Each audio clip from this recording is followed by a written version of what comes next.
Okay, good day everyone. So for the next chapter of our course, which is structural theory, is about the analysis of determinate structure. So for the first type of structure we're going to analyze is the beams and the frames. So this chapter we're going to determine the reactions and the internal forces of beams and frames. Okay, so for this uh, topic, so the main objective is at the end of the lesson, so you will be able to compute the reactions in beams and frames and also draw the internal forces, draw the shear and moment diagrams of beams and frames.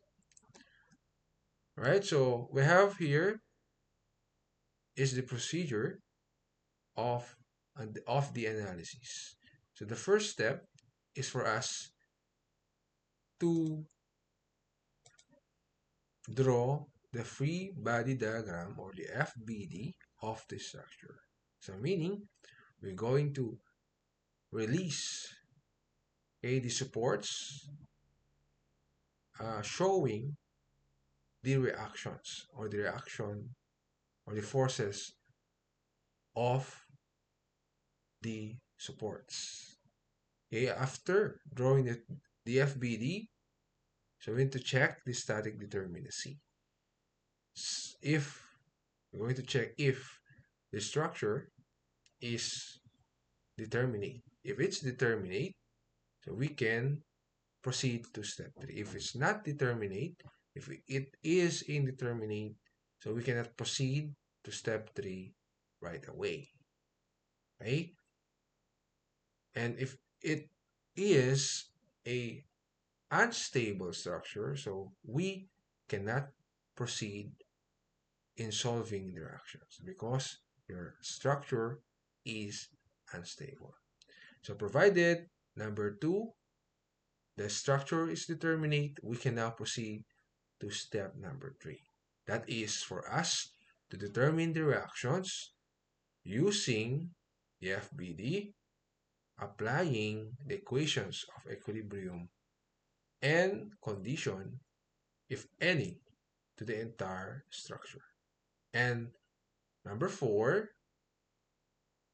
so we can now apply an alternative equilibrium or equations of equilibrium that has not been used before the entire structure to check the computations.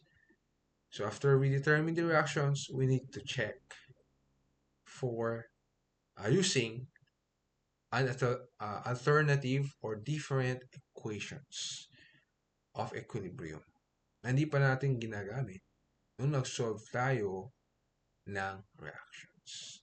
Alright, so let's proceed to the example number 1. Okay, so for the example number 1 here, as you can see in the figure, we have a cantilever beam, okay, which is fixed at the point A or the left point or left side of the beam, and we have an varying or a varying uniform load, okay, which is it has an highest value of 15 kilonewton per meter and it has a lowest value of 5 kilonewton per meter. And the total length of our cantilever beam is 12 meter. So the question is for us to determine the reactions on the beam. So here, as you can see, you can uh, you can uh, read here the answer already. So you can now pause the video and try to answer it first if uh, you already know this topic. Okay, if it's not, you can now proceed to the next, no? All right, so we have here.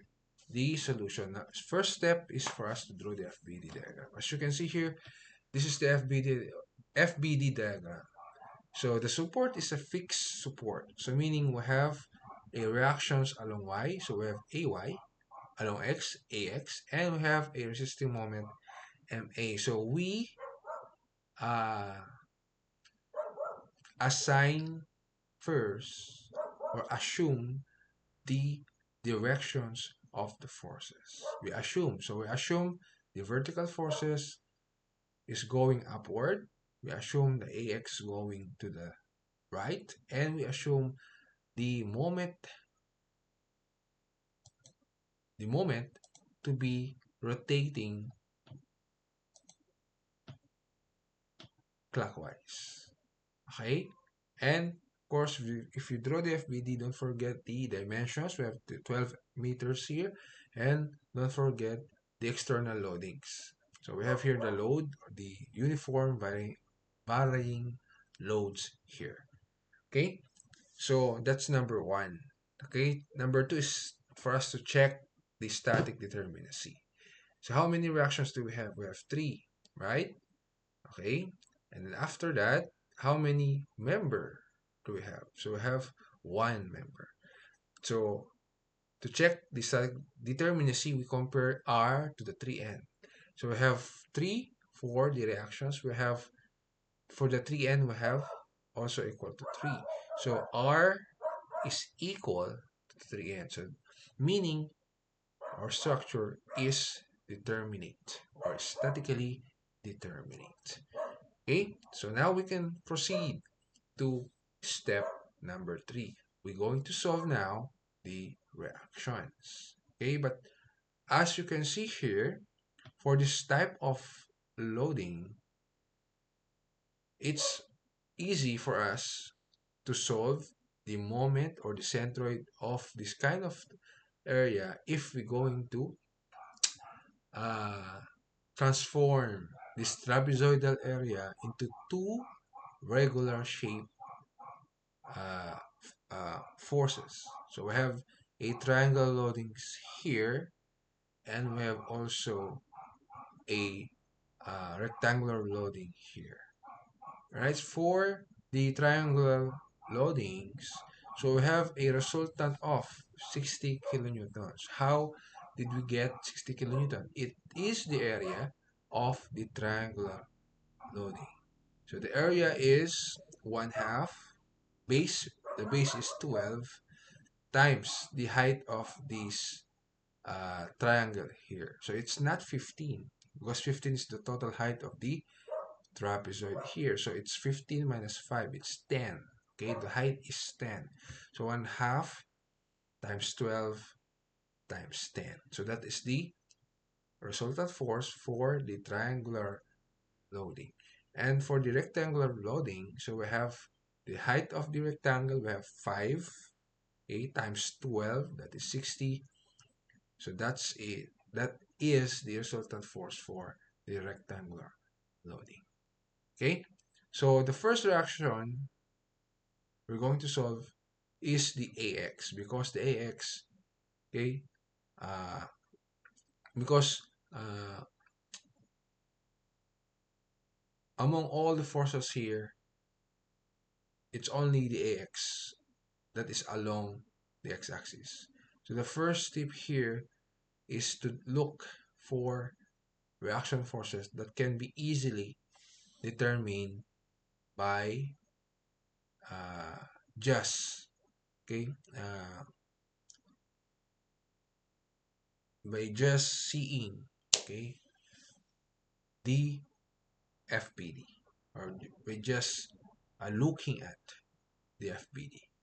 All right, so as you can see here, AX only or the AX reaction force is the only force along the x-axis, meaning if we're going to use the summation forces along x is equal to 0, we can say now that AX is equal to 0. All right, so that's the first reaction. Next reactions we have here, okay, of course, start with the equations that has a simple solutions, right? So if it's easier to use summation forces, use summation forces instead of summation moment. So here, we're going to use summation forces along y. Okay, so summation force along y is equal to 0, positive, positive upward. All right, so we treat all forces going up to be positive here. So we have ay positive, minus 60, minus 60, which is equal to 0. So ay now is equal to positive 120 kilonewton. So meaning, if your answer here is positive, meaning your assumed direction is correct. Okay, it is positive going upward. All right. So next, after solving for ay, so we proceed for solving the MA or the moment at A. So to solve the moment at A, we get the moment at point A.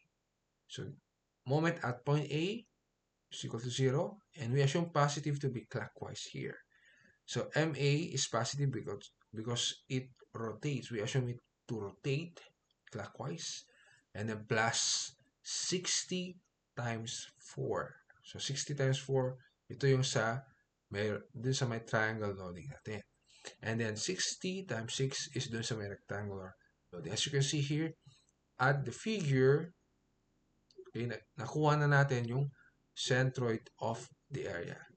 So, obviously, for the rectangle, it's half of the 12 meters, so that's 6. And for the triangle, it's 1/3 of the 12. So that's 4 meters. Okay? And then solving it, moment at A is equal to negative 600 kilonewton meter.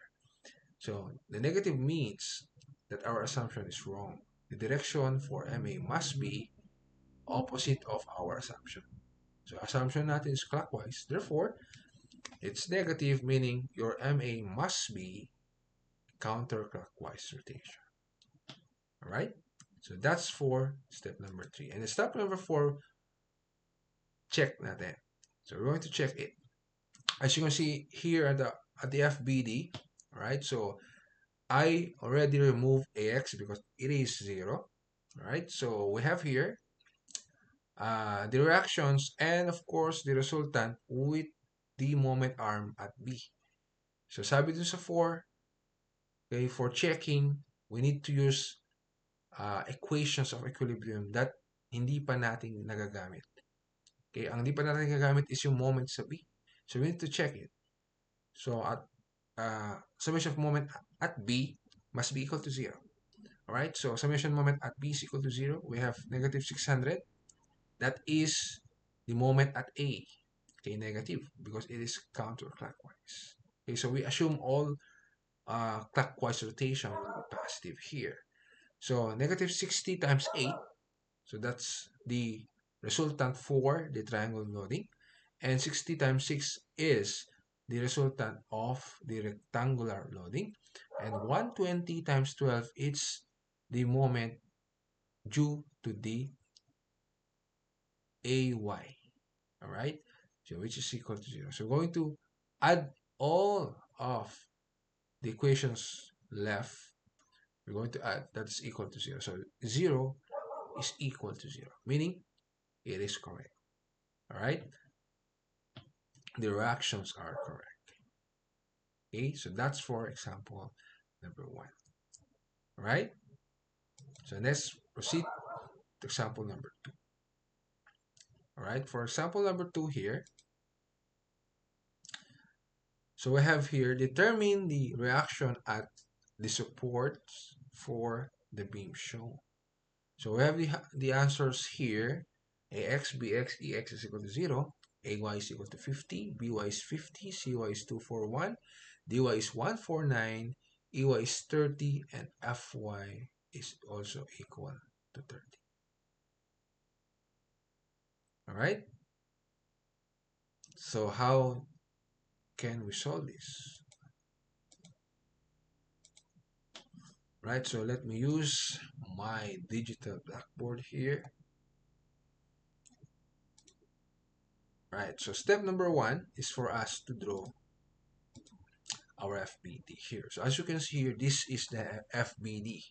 Okay, it is advisable for us to draw the FBD of the whole uh, structure and per segment of the structure. So we have here at the top is the whole structure showing the uh, moments or the reactions at the support A, which is the pin, support C, which is a roller, support D, which is also a roller, and support F, which is also a roller, right?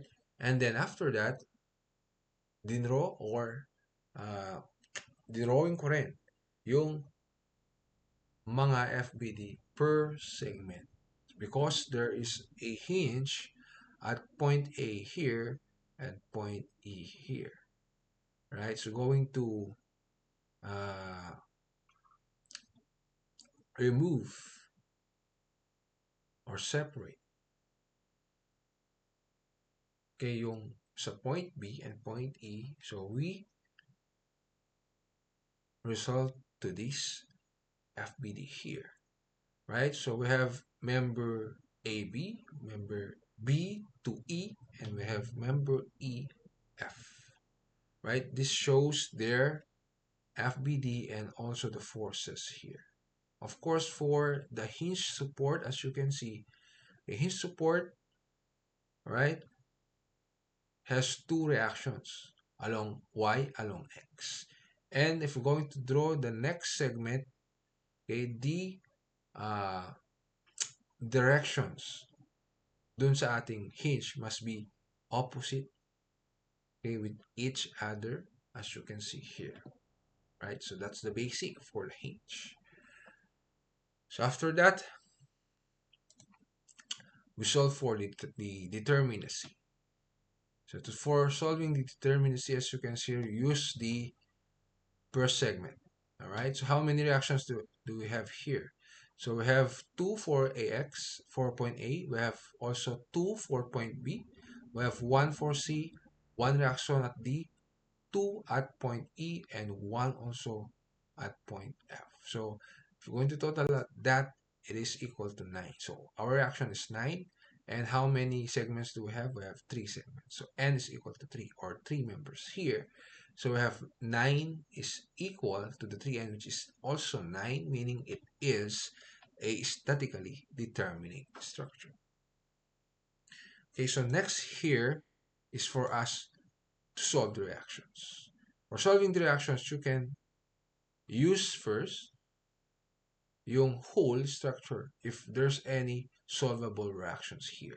As you can see, AX is the only force along the X direction, meaning AY here must be equal to 0. So yun yung una-una nating makukuha reaction. And the next is, if wala na tayong ma-solve sa whole structure, we proceed to the first segment. So the first segment is AB here. Okay, and ito yung AB natin. So AB, so to solve is, depende na lang sa inyo kung anong unahin yung vertical reactions. But as you can see, if AX is 0, we can now say BX is also 0 using summation forces along X. Right? Then next is we solve for the vertical. So for solving the vertical, just get the moment at point A or point B. So let's say at point B tayo kukuha to solve AY here. So at point B, moment at point B, positive clockwise, as this is the solution here. Yeah, this is the solution. We have negative 5, which is the uniform distributed load, times 20, that's the length of member AB, times 10 is the half of the length, plus AY, which is the reaction, times 20, which is the length of the segment. All right, that's equal to 0. AY now is equal to 50 kilonewton. And to solve for summation force along Y, all right, so we have, to solve for BY, we're going to use summation forces along Y. All right, so solving the equations here, we have By is equal to 50 kilonewton. All right, so next is segment EF. Right, EF means at the their rightmost segment. So the tip here is uh, look for the segment that has only two, right, reactions. That is unknown. Alright? Two reactions. Kasi mas madali makuha yun. Okay? So ito yung unahin natin. Because dun sa gitna, dun sa B to E, okay, there will be 1, 2, 3 unknowns. Okay? 3 unknowns. Mas mahirap siyang solve. But solvable siya. Pinakamadali, we proceed to the last segment because it has only uh, two unknowns. Bakit two? Mayroong EX. Okay? Because EX here, because siya lang yung nag-iisang horizontal force sa segment EF. So meaning EX is 0. Right? So we have two only unknown. EY, FY. To solve either of the two, mag-moment ka lang at either E or F. So in here, in example, we get the moment at point E to solve Fy. Okay, so Fy is equal to 30 kilonewton and we solve summation forces along Y is equal to 0. So showing Ey is equal also to 30 kilonewton. As you can see, we did not check yung mga reactions natin dito if tama. Okay, check natin as a whole later. Right? So next is we consider BCDE here. So for the BCDE, we get the moment at point C. As you know here, BY and EY has already computed. So we have summation moment at point C is equal to 0. We're showing here our solution. So dy is equal to 149 kilonewton upward. And summation forces along y is equal to 0. Shows Cy is equal to 241 kilonewton. Alright, and checking the our solution or our computations, the summation force along y that is equal to 0.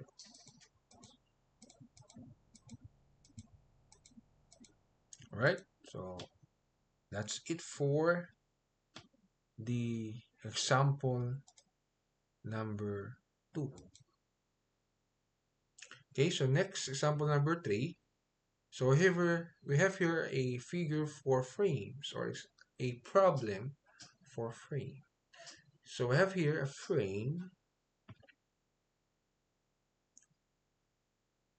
and with a height of 15 meters and a uniform distributed load at the top of the frame. So we have 35 kilonewton meter with the length of 10 meters and meron siyang horizontal force, concentrated force dun sa right top ng ating frame. So let's say this is point D. So A, B, and the left is C, and then dun sa may 200 kilonewton, that's point D. Okay, so for example number 3, we're going to determine the reaction at the support for this frame here.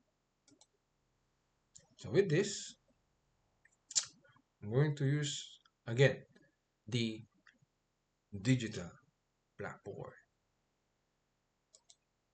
So we have here the solution. So dito, hindi ko na inisa-isa step 1 to 4. Right? So I will show you how to determine the reaction for frames.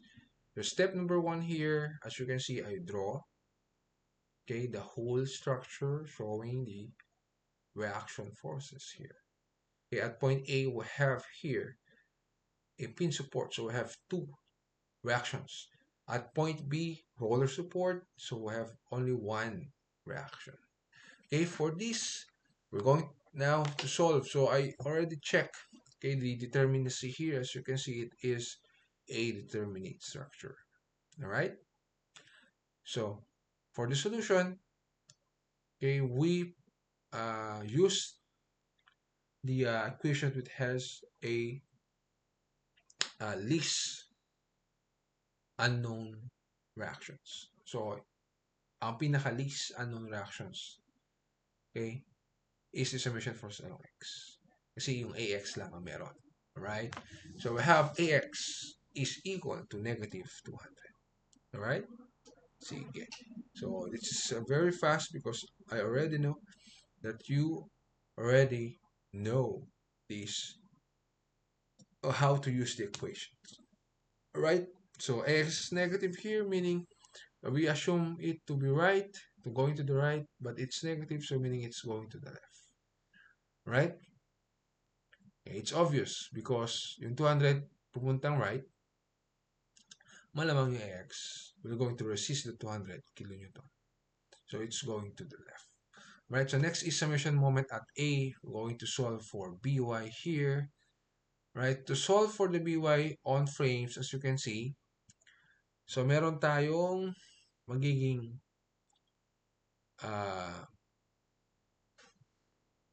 resultant dun sa uniform distributed load. So that resultant is, right, has a line of action, okay, at the center of point CD.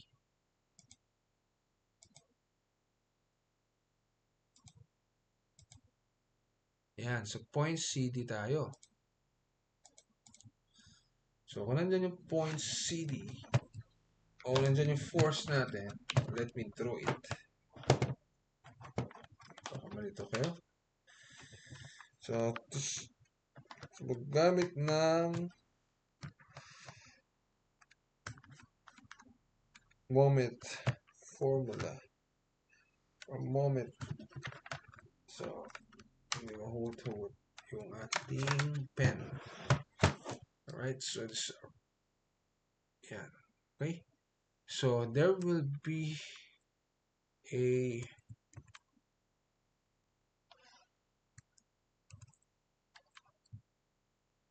line here at the center, right? So although D, baka may malito no, the uniform is at the top, there's a distance here from point A. Okay, hindi po yun yung tinitignan natin sa moment. We can get the moment arm 90 degrees, right, to the line of action of the resultant. So this will be the resultant, right, for the 35 kilonewton per meter. So 35 times 10, which is 350. So the moment is 350 times 5. Right? Baka may mali to. Okay? And then, we also have 200 here. So we're going to get the line of action of the 200 and the distance, 90 degrees, or the perpendicular distance of that line of action, okay, to the point A is your moment arm. So that's 15. So 200 times 15. Ito po yun. And for 335 times 10, which is 350 times 5. Ito po yun. Ito yung uniform. And then for the BY, negative siya, times 10, the moment arm. So the answer for BY is 475. And again, we're going to use summation moment at point B para makuha naman yung A1. Okay, this is the suggestion of the book is for us to use different equations na hindi ginagamit yung reaction na sinolve natin. Okay, para independent siya doon sa isa. Okay? Independent. Right? So, if going to summation moment at point B, hindi natin gagamitin yung nakuha natin BY kanina. Okay? Baka kasi magkamali tayo sa BY. Magkamali yung BY, and summation forces along Y ka para to solve AY. So, nakadepende na yung sagot ng AY mo doon sa BY mo. If nagkamali yung BY mo, sa umpisa pa lang, mali na rin yung AY mo. Kaya ang gustong mangyayari ng book natin or ng reference is for us to use summation moment for the different reactions. And then we're going to use the summation force along y for checking. Okay, so let's solve for AY summation moment at B. Okay, so we're going to have an answer of AY 125 kN downward siya. Alright, so downward. Okay? So, na-solve na natin yung mga forces natin. Now, we're going to check if our Y component is correct.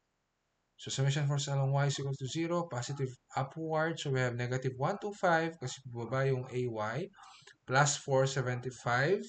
Yan yung sa BY, positive siya, and then negative 350. So, that is 0 equal to 0. So, okay. Correct yung ating reactions. Right? So, next is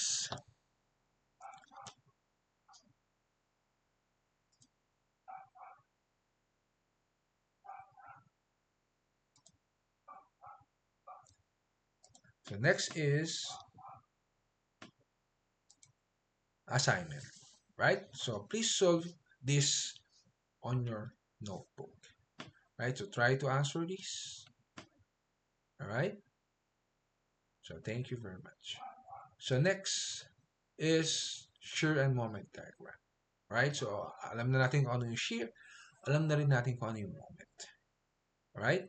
And the shear and moment diagram is the representation or the diagram showing the variations of shear and moment along the entire structure or entire beam and frames.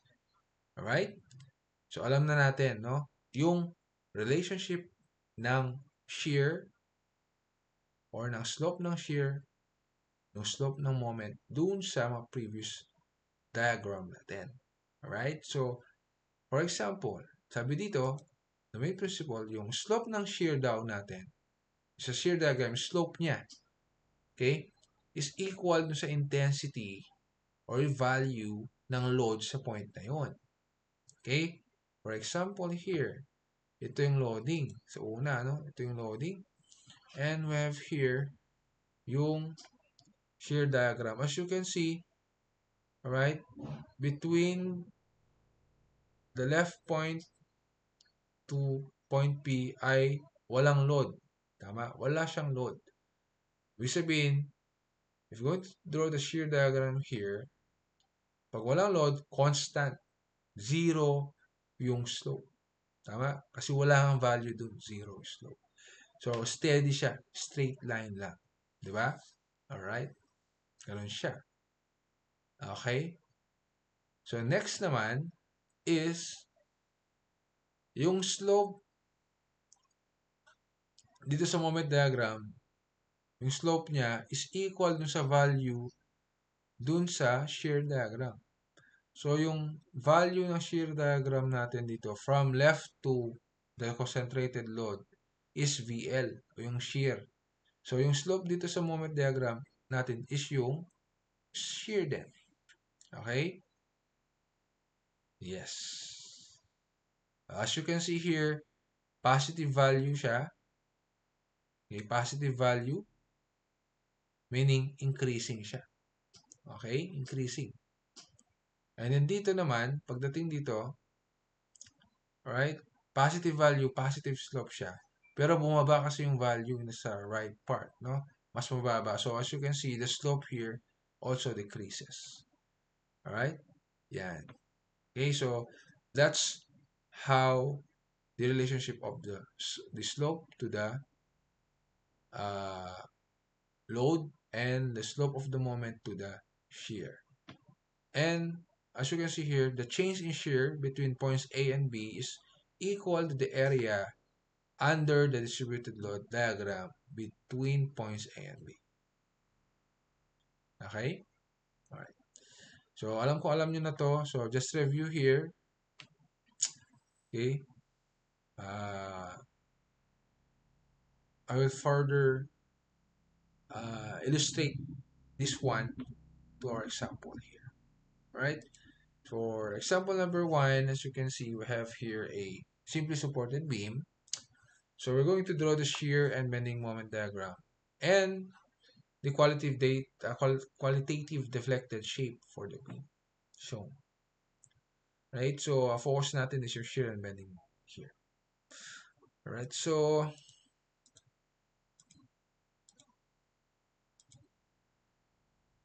we proceed. Dito sa blackboard ulit. Right? Yeah. Okay. So, first step is to draw the FBD, of course. After drawing the FBD, make sure it is a determinate structure before proceeding in solving the reactions. As you can see, it is a determinate structure kasi nga simply supported siya.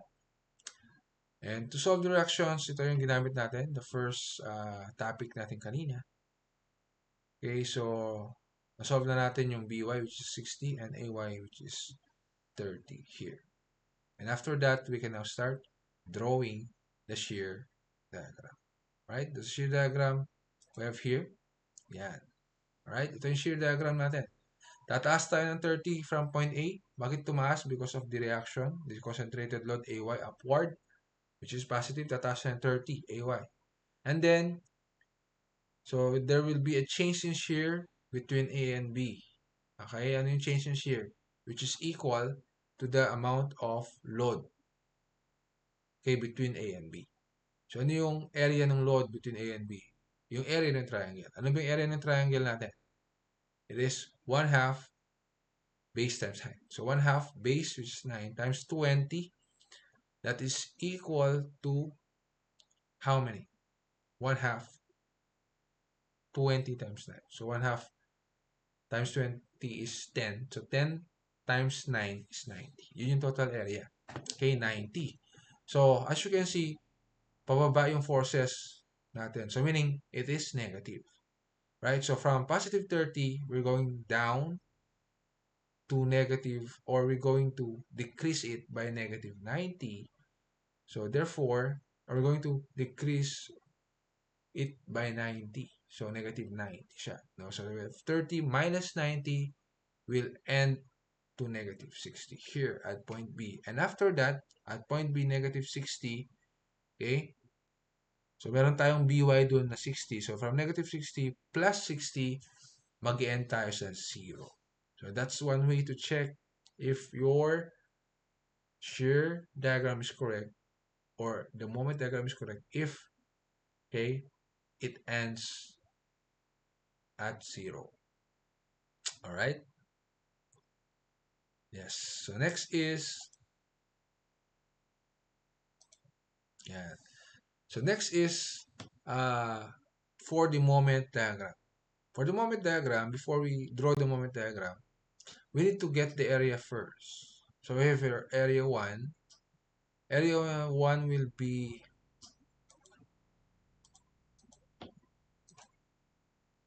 ang area 1 natin will be this one.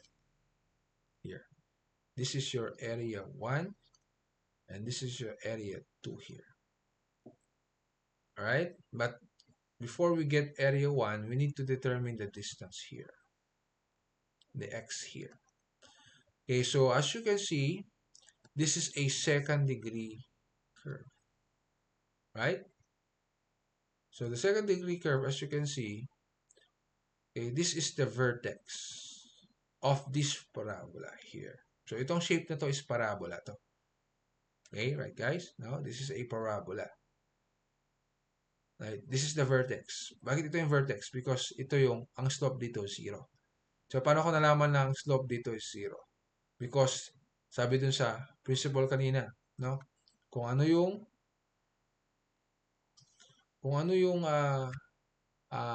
to get the slope at the shear, or the slope at the shear is equal to the value of, or the intensity of your loading. So, ang load natin dito sa point A is 0. So, meaning, it is a 0 degree slope. So, ito yung vertex. Right? So, kung ito yung vertex, this will be your parabola. So, yung parabola mo is opening downward here. Alright? So how can we determine the x? Using the square property of parabola. Ano ba yung square property ng parabola? X1 square. Okay, as you can see here, x1 square. Ito yung parabola. Ito yung vertex natin. Ito yung parabola. Opening upward, for example, here. So ito yung x1 will be the value along x from your vertex. Okay, kung ito yung point mo, no? Kung ito yung point mo, ito yung isang point. Point 1, point 2 here. For point 1, so we have x1, y1. And for point 2, x2, y2. Okay, so the square property parabola is x1 square all over y1 is equal to x2 square all over y2. Alright? So, showing here the solution. So we have, this will be your y1 and this will be your y2. Tama? Hindi y1, y2. Point 1, point 2. This is your point 1 and this is your point 2 here. So, 4.1, ano yung x niya? Ano yung x value? X. Tama? Right. Okay, the horizontal distance x. And then yung y niya is, anong y niya, class? Ito yung y niya, yung height dito, which is 30. Tama? So, y natin is 30. So, ito yung 0.1, x squared over 30. 4.2, ano ba yung y value niya? Ano yung x value niya? Ito yan, which is 9. So, 9. Okay? And then, ano yung height niya? So, height niya is, from the vertex is 30 and then negative 60, which is, total natin, 90 siya. So, 90. So, x is, okay, we have here, 9 square over 90 is equal to x square over 30. So, our x is equal to 5.196. So, yun yung x natin. And then, pwede natin kunin yung area ng parabola. So, anong area ng parabola dito? So, area ng parabola is, we have the formula 2/3 base times height. Okay, so ito yan. Going to draw, ito yung area ng parabola na to. How can we determine the area of this parabola? This is your base, this is your height. It's 2/3 base times height. Alright? So ito yan. Tama? Yung A1 natin. So yung 2/3 natin, yung base natin will be the x, which is 5.96. And yung height natin is yung 30. So we have positive 103. So I write plus to show na positive area siya. Okay? The next is area 2. Ang area 2 natin is AS. AS yung spandrel. Ito. Yung spandrel is the area opposite of your parabola. So, itong area na to. In this area here. Right? Itong area na yan. So, ito yung parabola natin. Ito yung spandrel natin. Dito. Sa ating shear diagram here. Right? Ito yan. So, to get the area here, para makuha mo yung area, itong buong spandrel na to, minus this spandrel here na maliit. Okay, AS1. And then, minus itong rectangle na to. So, yung formula natin to get area 2 here is yung malaking spandrel, ito. Okay? Minus yung maliit na spandrel, AS1. Minus AR, area ng rectangle. So, ano ba yung formula ng isang spandrel? Okay, so that is, ang formula ng spandrel is 1/3 naman, base times height. Okay, kung yung parabola, yung opposite niya is 2/3, yung spandrel naman is 1/3. Pag inad natin, BH, which is the whole triangle here, as you can see. Alright. Okay na ba? Sige, so ang lalabas sa sagot for area 2 is negative 103.92. Okay, so kompleto na tayo. We can now proceed to, in drawing the moment diagram. From point A, which your M is 0, akyat tayo sa point na to. Okay, so dun sa 0 shear. Okay, mayroong change in moment due to the area here ng shear. Diba? Kung ano yung change ng moment, equal siya dun sa area dun sa shear diagram. So, ang area nun is yung area 1, which is 103.92. Okay, yun. No? Yan. And then, Yung moment naman, change in moment from the zero shear to point B is equal to the area dun sa shear diagram natin. Yun yung change ng moment. So, from 192, magiging, ano siya? Minus yung area dito, no? So, 192 minus area 2, which is negative 103.92. So, magiging 0. So, magsi-0, meaning tama yung moment diagram. So, ito yung magiging moment diagram natin. And shear diagram. As you can see, shear diagram yung red, moment diagram is yung blue. Okay? Kuha. Alright? So, next tayo. Next problem.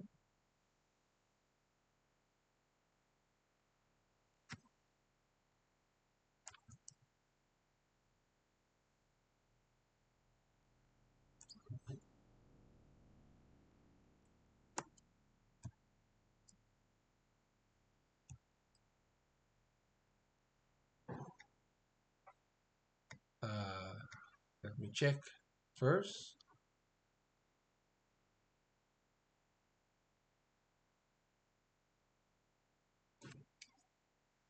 Alright? So, next problem tayo. Ito muna, no? Check ko muna if this is solve.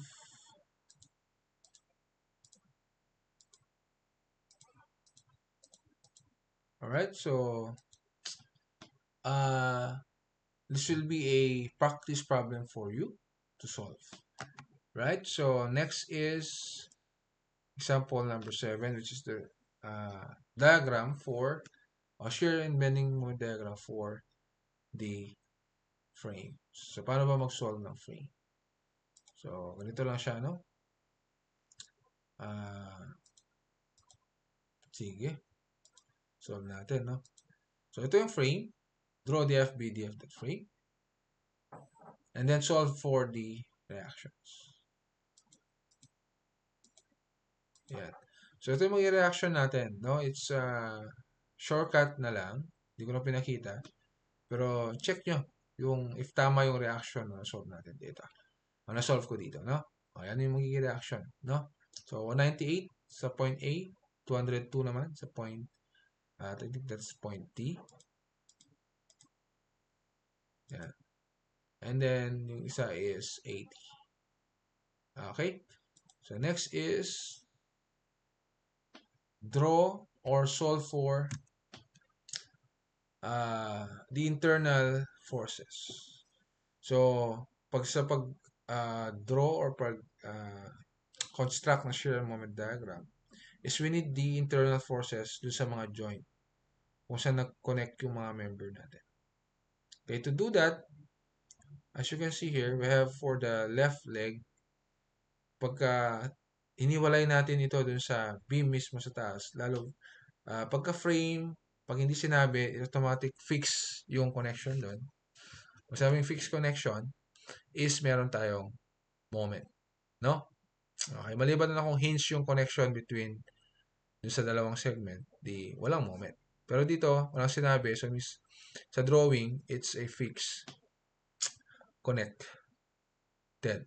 Okay? Fixed. Okay? So, dito meron tayong moment. Alright? So, i-draw mo lang yung FBD dito. Okay? Dito. And then, you also draw the forces here. So, meron siyang 80, meron siyang 98. Okay? Pero sinosolve to. Kasi dito unknown mo na. Para masosolve yung 80. Okay? Summation forces along X. So, dalawa lang naman silang horizontal dito. Meaning, pag 80 to, malamang 80 na rin to. But opposite in direction. So, ganun din sa FY. 98 yun. Nasa baba. So, meaning, yung nasa taas, which is also 98 but downward siya. And then, of course, sa point na to is fixed support siya. So, meron siyang moment. So, how do we solve the 520 here? So, mabilis lang, no? Mag-moment ka lang sa point ng 520. Let's say M yan at point M. Then, ang lalabas is, ang magiging solve na forces na i-consider mo lang is the 80 here.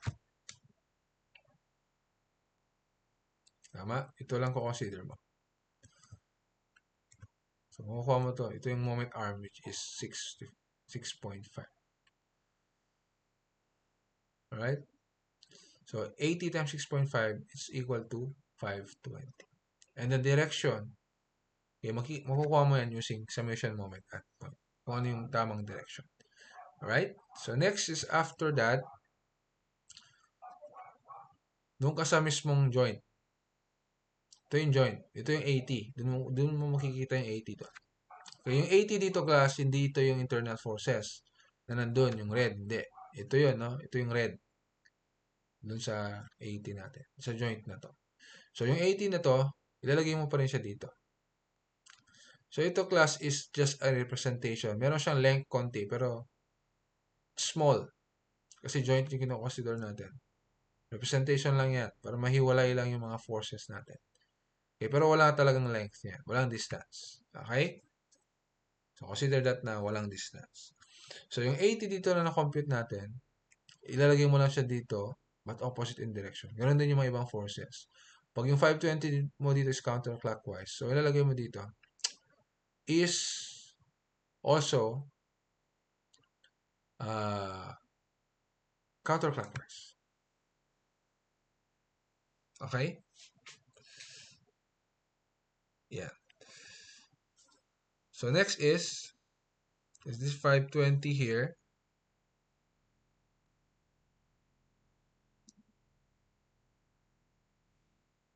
Sunod-sunod na yan, no? So, lalagay mo, no? After 98, masasolve mo yan. After dito, ito yung unknown dito. Sa part na to.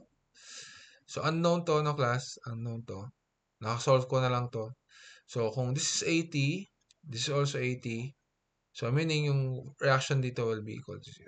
Kasi nga, summation forces along x. So, mag-neglect na itong dalawang 80. So, 0 na siya. And then, yung 520 here. Ayan, yung 520 dito. Class.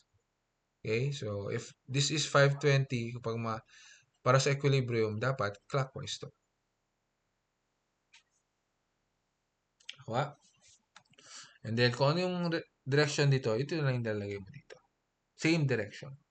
Yan. Kung this is clockwise, also, yung moment dito, clockwise. Alright? So, next is,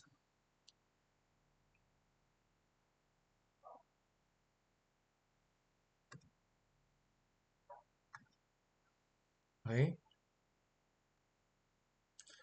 So, so don't be confused here. Right? Dito sa direction, no? Yan. Pagka, i-consider natin yung joint, okay, kung ano yung direction dito, ganoon din dito, no? Ilalagay natin. Okay? Yan. Right? Same direction.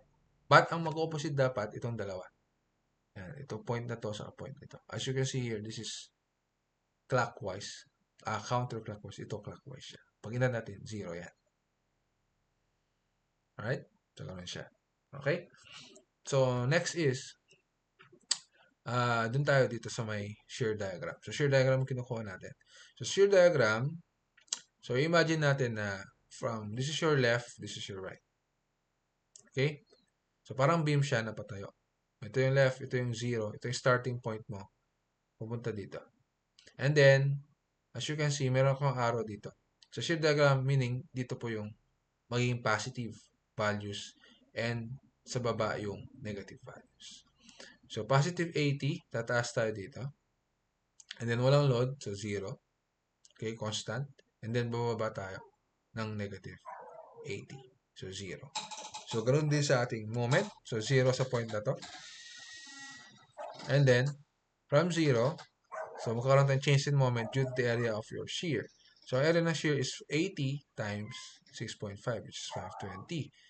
So, 520 siya. And then, positive 520. And then, meron tayong counterclockwise na 520 dito na reaction. So, pag counterclockwise, negative yun. So, positive 520 minus 520, 0 siya. And then, pagka-frame, meron tayong additional forces or diagram here, which is the axial force. So, dito, it's negative. Bakit negative? It's going to cut at point starting point, as you can see, ang internal axial is pa ganito siya. As you can see, if the two forces here, okay, result to the compress of your member, compression of your member, meaning negative siya. Okay, pagka mag-elongate yung member, positive. So dito, pababa, no? Kino-compress niya yung member natin. So meaning negative. And then after, all throughout dito, negative yan. 98. So walang pagbabago ng or additional axial force. So negative 98 pagdating dito sa point na to. And then meron tayong 98 na pababa dito. I'm going to cut dito sa point na to. Okay, so negative siya. Then additional 98. So meaning, at this point, wala na tayong magiging axial force. Kasi may 98 dito, minus 98. So 0.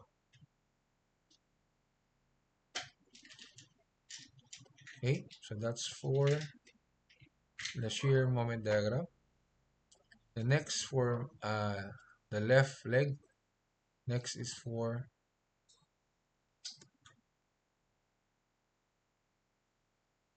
the member dito sa may gitna. Okay, so for the member at the middle or the beam here, so the same procedure. So you will treat it like a beam. So starting from left to right. So madali na to kasi nakahiga na siya. No? Parang beam. So we have here at point A, starting point. So we have a 98 vertical forces here, reaction. So tataas sa 98. And then bababa tayo constantly due to this uniform distributed load. Then we end up to 202. And then negative 202. And then we have here positive 202. The internal forces, so become 0 here. And then after that, moment diagram. So dito sa left point, meron na tayong 520 na clockwise. So positive 520 siya. As you can see, from 0 maging 520 sa left point.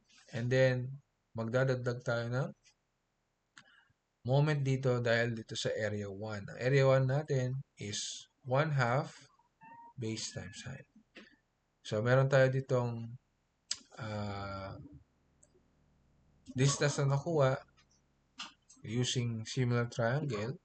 So makuha natin yung distance kung saan ng 0 shear. Okay, and then after solving 3.267, we can now solve the area 1, which is 1/2 base times height. So area 1 is 160.083. And then area 2 is 680.033. So from 520, we will add the area 1. So that is equal to 680.083. And then next is we're going to deduct area 2 because it is a negative area, negative shear. So from 680.083 minus 680.033, so approximately equal to 0.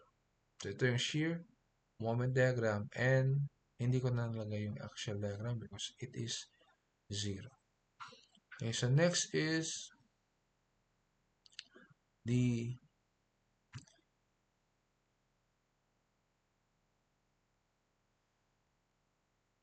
moment diagram of the right. So ang starting point natin, this is a continuation, no? Kung ito yung end nung sa last beam natin, yung right part. So ang mag-i-start natin will be dito siya. Yung sa left point. Okay, imagine mo na beam siya, magsisimula siya dito sa left. So ito yung 0. And as you can see, nandito yung arrow natin. Kung nasan yung 0. Right, so positive will be dito sa right segment. So ito yung starting point natin. Okay, so dito yung positive, dito yung negative. Positive, negative.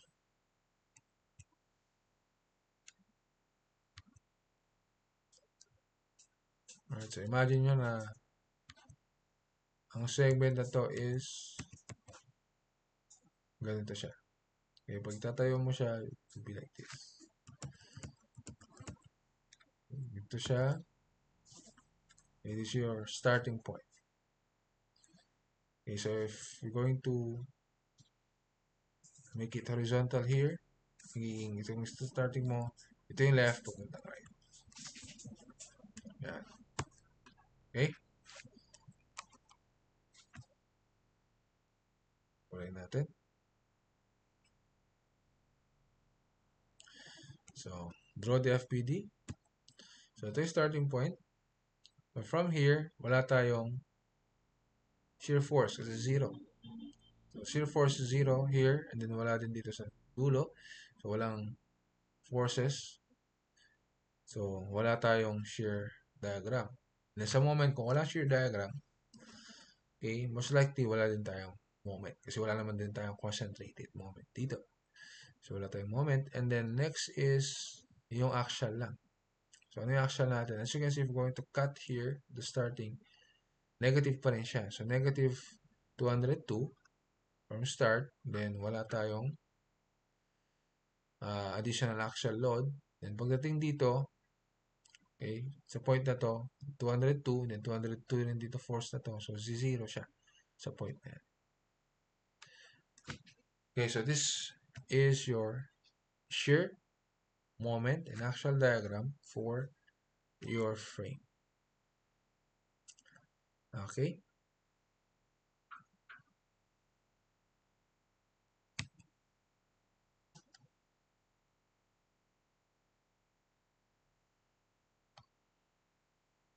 Right, so next is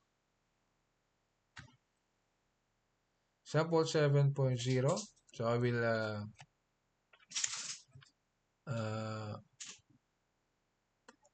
upload later some of the videos here, how to solve this type of structure here.